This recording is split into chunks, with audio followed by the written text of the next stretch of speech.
the boat people coming in. Well, I just don't think it's right. I think, like they said this morning on the telly, they don't realise the danger, what's going to happen. They're overloading all the time with them. And then you get the veterans that have fought for the country, that are sleeping on the streets, and the government don't help them. That annoys me. National security is probably my main issue more than anything else.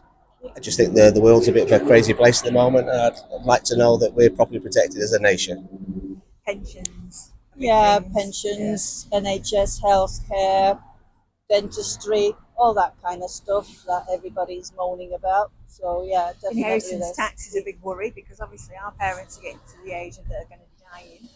We worry about that, and taxation really. Yeah, kids' future. What kind of future are they going to have? Mortgages, etc. I would say the cost of living is a crisis, but really things that bother me more are at the moment things like in the education system. There's such a massive cuts in funding for education, and the children that are coming through are more needy. Mainly, I think there's a big aftermath psychologically, emotionally for children after lockdown. So where the government has promised to kind of, they've put funding forward, we're not seeing it coming through when we're seeing the after effects of that crisis on the children, and yet we're not getting the support or the funding that we need to kind of repair that damage in terms of education, things like that. So that's quite a biggie. I think as a former student, tuition fees are a massive problem as well. We've been ripped off for years, and we need to solve that problem. But I think for me, cost of living, look at rent.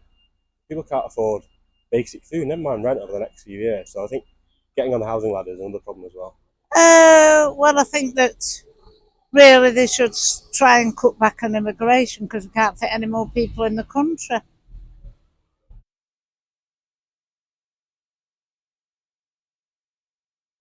Weak, wet lettuce, and I've always said it from day one. I've always said it. Sit on the fence. Say how it is. No, I will say how it is. He's a wet lettuce. He's frightened of speaking out. Not much better, really. Not really got a great deal of faith in politicians at the moment. Privileged. Unfortunately, I think he's out of touch with reality. Head in the clouds. He said, what was it he said the other day? I suffered as a child, I didn't have sky. Oh my God. Yeah, I think he's more waffle than really subject. But, yeah.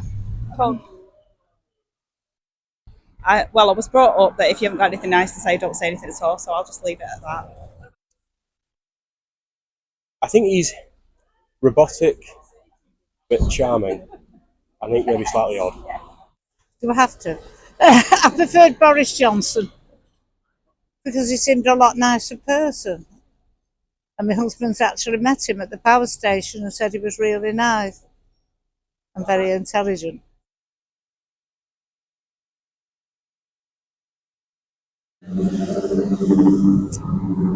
Boring and grey.